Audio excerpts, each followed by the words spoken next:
A ver, tenido exageración en la Sí, crítica. vamos a hablar de fentanilo. Ayer hubo un comunicado oficial del gobierno. El gobierno por primera vez habló del tema. Ayer hablamos acá con Peretta bastante, entendimos un poco. ANMAT también dio a conocer el listado de todo lo que fue pasando según ANMAT. Y quiero hablar empezar a hablar con familiares de víctimas, porque quiero, sobre todo, escuchar su relato de fechas. Y quiero saber qué opinan del juez. Liliana Peralta es la mamá de Leonel Ayala, es víctima, él fue una de las víctimas. Liliana, buenas tardes. Fabián Domán la saluda. ¿Cómo está? Hola, buenas tardes a todos. Liliana. Sí, estoy comunicando. Sí. Sí. Sí, me estoy comunicando porque la verdad que es necesario, que esto se siga teniendo en cuenta, ya que es algo que todavía no se tomó la magnitud en cuanto a acciones y respeto que se debe tomar ante tanta tragedia, ante tanta gente que murió a causa de todo esto. Liliana, voy a hacer un par de preguntas porque quiero ubicarme. Vio que la verdad el tema está en los medios por ustedes. Lo decían antes de anoche en la tele. Ustedes nos han a los medios, entre comillas, metido el tema y yo, no es que se lo agradezco, menos mal que ustedes están hablando, están dando la cara, están contando lo que pasó. Liliana, ¿su hijo cómo fue? ¿Cómo falleció? ¿Dónde estaba internado? Sí, mi hijo lamentablemente el 15 de abril fue derivado en carácter de urgencia al hospital italiano. Ingresó a la terapia intensiva porque Italiano de La Plata, estamos hablando. Sí, al hospital italiano de La Plata. Él venía en carácter de urgencia porque él había recibido una mala praxis de otra clínica, la clínica Ranelagh, que se encuentra en Berazategui, y él había recibido una endoscopía infundada, la cual lo llevó a un cuadro de pancreatitis aguda. Porque él había ingresado a la clínica el 5 de marzo con un simple dolor abdominal agudo. Y le realizaron una CEPRE, la cual lo llevó a tener un cuadro grave como el de una pancreatitis aguda. Bueno, vimos que como familia vimos que no tenían los recursos para afrontar las consecuencias post-CEPRE y decidimos derivarlo al hospital italiano. Nos recibe el hospital, mi hijo es atendido, con el correr de los días fue evolucionando favorablemente, estábamos todos muy agradecidos hasta ese momento. Pudo ser intervenido ante la patología que él tenía, la pancreatitis aguda. La operación fue un éxito. Mientras tanto, él estuvo recibiendo fentanilo en terapia intensiva y con el correr de los días, él había sido operado el 4 de abril, había sido intervenido ese día, y a los pocos días, más o menos 72 horas, él empieza con un detrimento general inexplicable. Pedíamos a en todos los partes médicos la explicación de su detrimento, porque él en la operación había evolucionado muy bien, pero pasando esas 78 horas, 96 horas, él empezó a tener síntomas inexplicables, lo que hoy conocemos, síntomas consecuentes de haber recibido fentanilo con las dos bacterias, con las dos bacterias famosas. Sí, tenía cuadros febriles, tuvo shock séptico en el cual se hablaba de una hipotensión donde la sangre no le circula por las vías sanguíneas, entonces empezó a tener fallas multiorgánicas, terminó con una meningitis y bueno, eso ocasionó el deceso el día 12 de abril. En eso recibimos el acta de defunción. ¿Con qué causa de muerte, Liliana?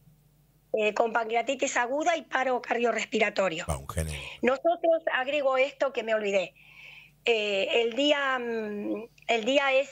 los días ese que consultábamos por su pronóstico, pedíamos explicación con respecto a las infecciones que él tenía, que él no evolucionaba, empeoraba.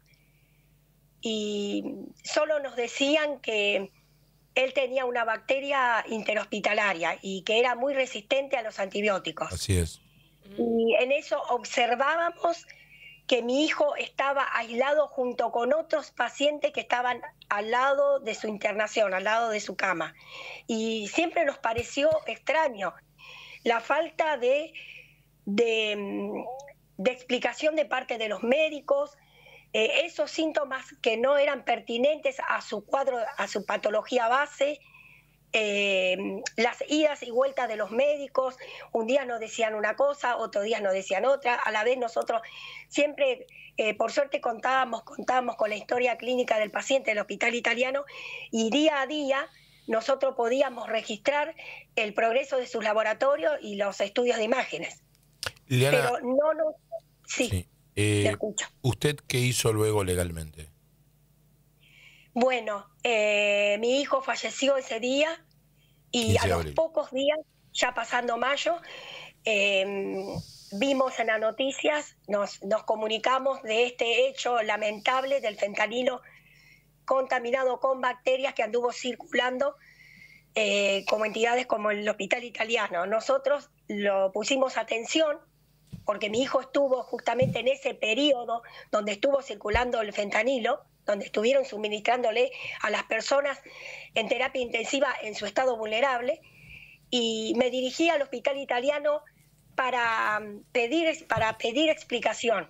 Pedí hablar con el director del hospital, Roberto Martínez, y él me negó por completo que no tenía el lote de fentanilo en la cual le había suministrado a mi hijo en su terapia intensiva, que no lo tenía y que nunca él tuvo esa bacteria. Por lo tanto, él no iba a estar en la lista de las víctimas por el fentanilo. Bueno, no conforme a eso, al otro día me dirijo al juzgado de La Plata, donde se encuentra seguramente el juez Crepla. Hice la denuncia formalmente, fui desarmada porque fui sin abogado, sin nada, y me indagaron acerca del nombre de mi hijo y si había sido cremado. Bueno, le dije el nombre de mi hijo y mi hijo, por suerte, en ese momento no pude decir que no había sido cremado, porque bueno, lamentablemente hablar de eso es muy triste para una madre, pero a lo mejor hoy serviría de evidencia. Y mi hijo, evidentemente, no estaba registrado en la lista de las personas que habían muerto por fentanilo. Bueno, hasta el día de hoy no fui ni siquiera notificada que había recibido las historias clínicas por el mail que ellos me dieron en secretaría para poder llevar adelante el caso. Después de todo, idas y venidas que nosotros empezamos a investigar como familia, empezamos a remover las cosas, a contactarnos con familia, a contactarnos con una abogada, pudimos conseguir un poder a través de la abogada para que nos entreguen el número de lote que mi hijo había recibido en su terapia intensiva. ¿Y cuál era? Que confirmaba que había recibido el lote ese de bacterias. 31202. Era el lote de forma 31202. El 31202. O sea, su hijo murió por fentanilo. Totalmente, sí. Y se lo habían negado. ¿Su hijo está en la lista? Sí, y él está en la lista actualmente. Me impacta, Liliana, esto que usted dice. O sea, el juzgado tiene una lista de personas que murieron porque les fue suministrado una ampolla de fentanilo HLB Pharma del lote 32101. Sí, que es el lote principal. Después hay otros lotes. Ese es el central. Mi hijo recibió. Sí. Y ahora la causa, ¿cómo está? ¿Usted tiene abogada? ¿Qué le dicen a usted? Sí, estamos con una abogada, con peritos. Según el miércoles pasado, tuvimos una visita al juzgado, nos recibió el juez Crepla. Sí, ¿qué les dijo? Bueno, él nos habló de cómo va la causa, cómo está trabajando. ¿Y qué les dijo? ¿Cómo va la causa? Pero realmente yo me tomé el atrevimiento, ya que él nos dio la oportunidad, pudiéndole hacer una visita, me tomé el atrevimiento de preguntarle y cuestionarle. Porque él me habla de allanamientos, habla de prohibición, de fabricación y de distribución de este medicamento, habla de la prohibición de la salida del país de estas personas que están imputadas, de que puedan usar sus bienes, pero no habla de personas indagadas, no llama a indagación. ¿Y él qué le contestó cuando usted se lo preguntó? Que todo tenía su tiempo, que la justicia tiene un tiempo, que están trabajando, que él lo sabe, que él sabe que está haciendo las cosas bien, que bueno, que él... ¿Les dijo que había alguna imposibilidad perdón que le haga una pregunta muy técnica, Liliana, sí, pero después le voy a decir algo sobre su relato, pero ¿les dijo que había un problema de encuadramiento legal? O sea, no les planteó eso. No me mencionó eso. Tuve que hacerles preguntas yo concretas porque él me informaba acerca de lo que yo ya estaba informada, de lo que estamos informados, sí, claro, como familia. Obvio. Liliana, le voy a pedir un favor, si es que puede quedar por línea privada, quiero que si le puede entregar a la producción el nombre de su abogado o abogada, porque me interesaría hablar con su abogada, para que también nos cuente dónde estamos parados legalmente. Sí. Liliana, yo le digo algo. Liliana, ¿qué edad tiene usted?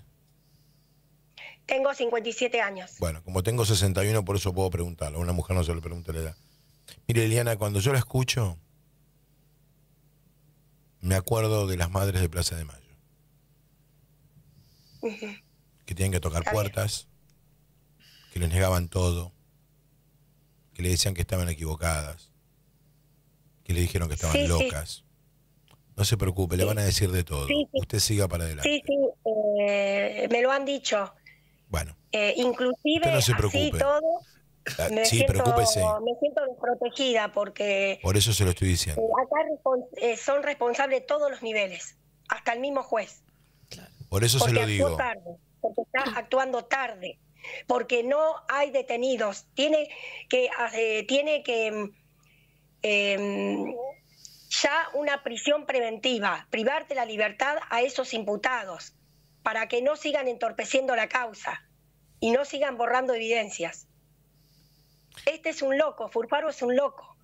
Es un hombre muy poderoso económicamente. Algo más. Ya debe estar planificando cosas.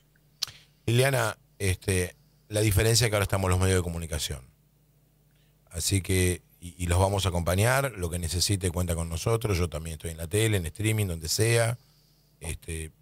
Nada, lo que necesite, habla con mi producción, todo lo que podamos ayudarla, más allá inclusive de lo periodístico, cuente con nosotros, porque ustedes son los familiares los que van a lograr que se sepa una verdad que evidentemente el poder no quiere que se sepa.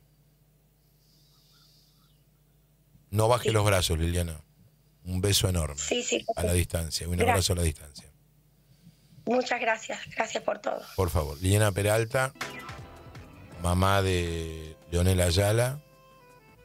El relato me hizo acordar en un momento a muchas madres de Plaza de Mayo que hemos hecho notas 20 años después. Y era todo igual. Íbamos a un lugar, nos decían que no. Íbamos a ver al ministro de Interior, nos decía que mi hijo no estaba. La frase, mi hijo no estaba en el listado. Ay, sí. Parece sacada de las reuniones de las madres con Arguindegui. Sí. Pero su hijo no está en ningún listado detenido. Como si no estar en un listado le diera vida a ese hijo o exculpara al asesino. Ya volvemos.